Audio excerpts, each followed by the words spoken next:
Pues, es una pregunta magnífica porque esta fue una decisión estratégica muy relevante para la universidad en su conjunto. Poner el Campus Santa Fe, el buque insignia con el que esto inició fue el posgrado precisamente en Derecho, que inició el programa de la maestría en Derecho de la Empresa allí en Santa Fe. En México existe el modelo de tener una universidad con dos sedes en la misma ciudad. Existen sistemas que eso hacen, pero normalmente tienen campus totalmente independientes, con gobiernos independientes, inclusive se hacen competencia en la propia ciudad entre sí. Lo que nosotros hacemos es bastante original porque pues no es lo común, ¿no? Nosotros, ese campus es parte de la misma universidad, es como si tuviéramos otras aulas en otra zona de la ciudad, pero con toda la complejidad de esta ciudad. Sí, claro. Resulta que hay planta de profesores que de ningún modo llegarían a dar clases a Mixcoac, y profesores de Mixcoac que jamás irían a dar clases a Santa Fe, ¿no? Claro.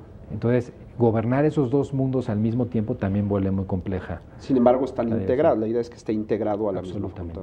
Hay un tema, ahora que estábamos hablando del posgrado, que es obligado tratar, ¿no? El tema de la investigación. Yo sé que tienen un número de SNIs relevantes, y para mantener ese número de SNI, pues tiene que haber un apoyo institucional. Porque aquí en México como que tenemos la idea de que la investigación es un poco de pérdida de tiempo, aunque en el discurso siempre se habla de investigación, lo cierto es que buena parte de las instituciones no tienen una vocación decidida para apoyar la investigación. ¿Cómo han logrado asumir esta tarea de la investigación? Bueno, esto es, y es muy buena pregunta, Guillermo, uno de los retos quizás de lo que yo llamaría el periodo intermedio de lo que llevamos ahorita, ¿no? Así como un periodo inicial, hubo un periodo intermedio. Y había que, para que haya investigación a fondo y en serio, se requiere que haya una estructura que la sustente.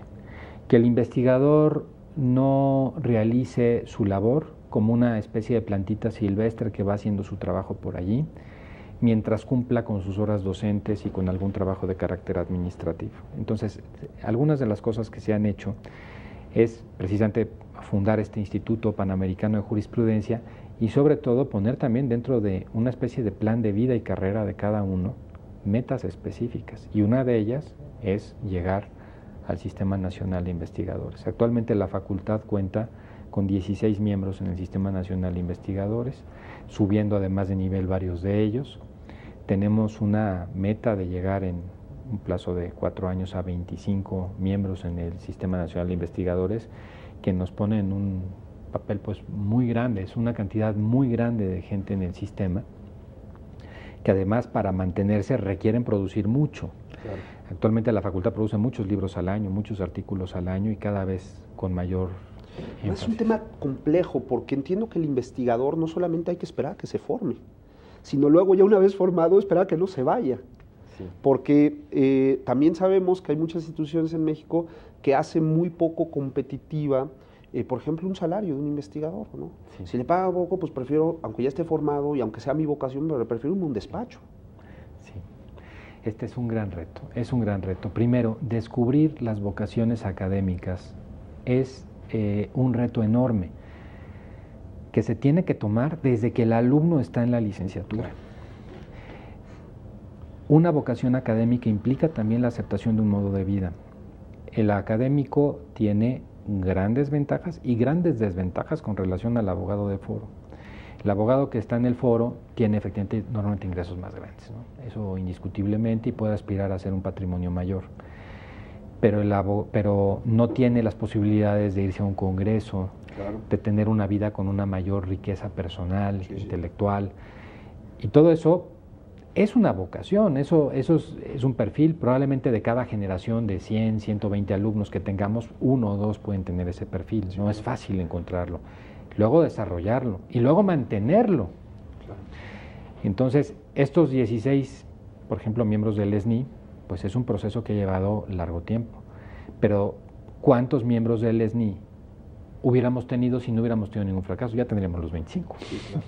Lo que pasa es que es un proceso normal y muy difícil de llevar adelante. Pero yo creo que cuando se están buscando estos talentos, pues tiene también que haber un trabajo decidido de la facultad para encontrar, o sea, tiene que haber mucho acercamiento con los alumnos, y esto no cualquier universidad lo hace, ¿no? requiere tiempo que estos profesores que a lo mejor ya están consagrados, pues tengan tiempo para recibir alumnos, para platicar con ellos, para darle seguimiento. Imagino que debe haber una política institucional en la cual haya acercamiento a los alumnos. Claro, sin eso no se podría. Y además eso también refleja el modelo de la universidad anterior, de la universidad holística, ¿no? De la universidad no napoleónica, y es la figura del asesor jurídico. Nosotros tenemos un asesor académico para cada alumno, con el que habla, lo sigue, y no solo lo sigue, busca encontrar en él esa vocación académica para todos y cada uno de los alumnos de la licenciatura en la Universidad Panamericana. Pues esto me parece sensacional. A mí me gustaría hablar de los valores agregados que da la Facultad de Derecho de la UP, pero le propongo que los dejemos para el siguiente bloque y también hablar del papel que juegan ahora los abogados en el mundo que vivimos. No se vayan, estamos platicando con el doctor José Antonio Lozano, quien es director de la Facultad de Derecho de la Universidad Panamericana. Volvemos en un instante.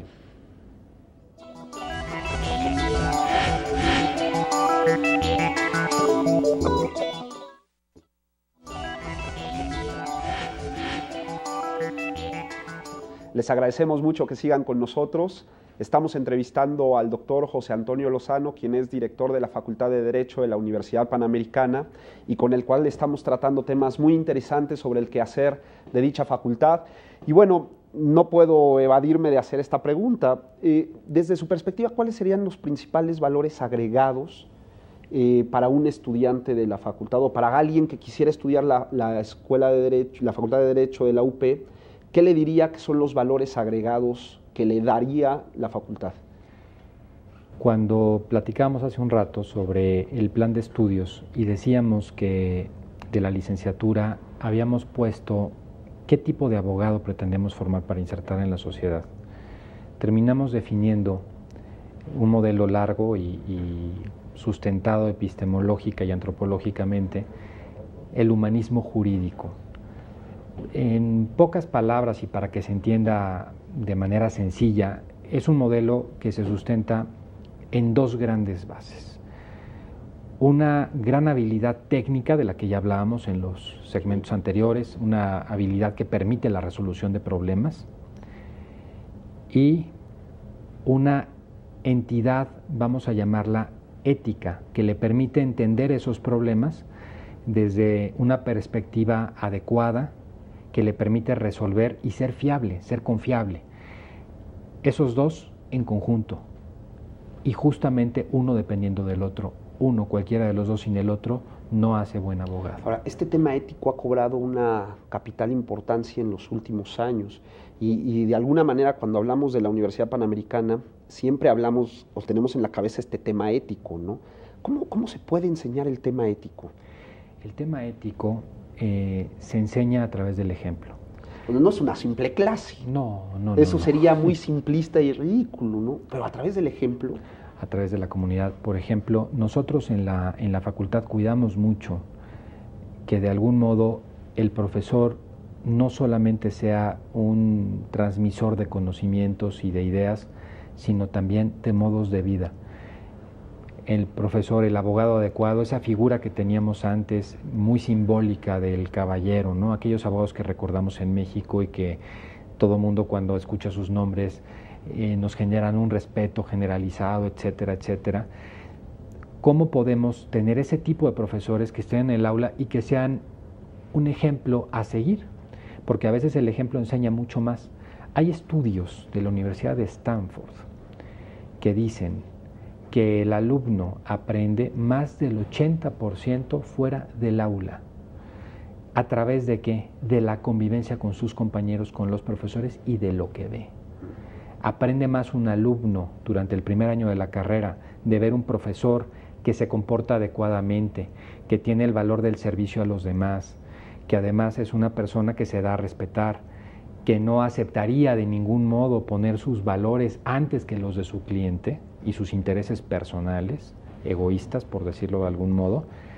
Eso lo ve más, lo entiende más y lo practica más que si se le dice en 40, 50 clases qué es la ética. Y eso además Es mucho más si uno viera lo que aprende que lo que aprendió de Derecho Civil o de Introducción al Estudio del Derecho. Y además porque el alumno cuando sale, cuando ya es un profesional o se inserta al mundo profesional, se encuentra con unos retos y con unos problemas en el foro muy grandes. Claro. Desde su perspectiva, ¿cuáles serían los principales problemas que al día de hoy enfrentan los alumnos, sus exalumnos, sí, ya en el foro, en un mundo como el que vivimos? Bueno, México, y este es un debate que hemos conocido mucho y que seguimos hablando y seguiremos hablando sobre él, está lacerado por altos niveles de corrupción social en todos los sectores y en todas las circunstancias. A tal grado que ya la corrupción ni siquiera se nota, es parte de la cultura misma.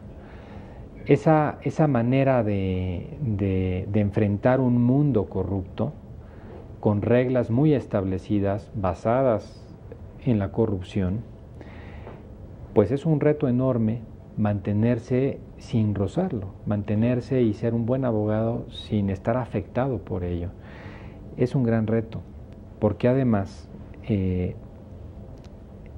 la diferenciación entre lo que está bien y lo que está mal a veces se vuelve muy compleja en un mundo así, donde las cosas no están tan claras y lo que dice la disposición, pero ya la práctica y las circunstancias, hasta dónde sí se puede y no se puede, es yo creo que el más grande reto que tienen nuestros graduados. Hay un problema en el foro, que es que hay muchos egresados de las llamadas escuelas patito.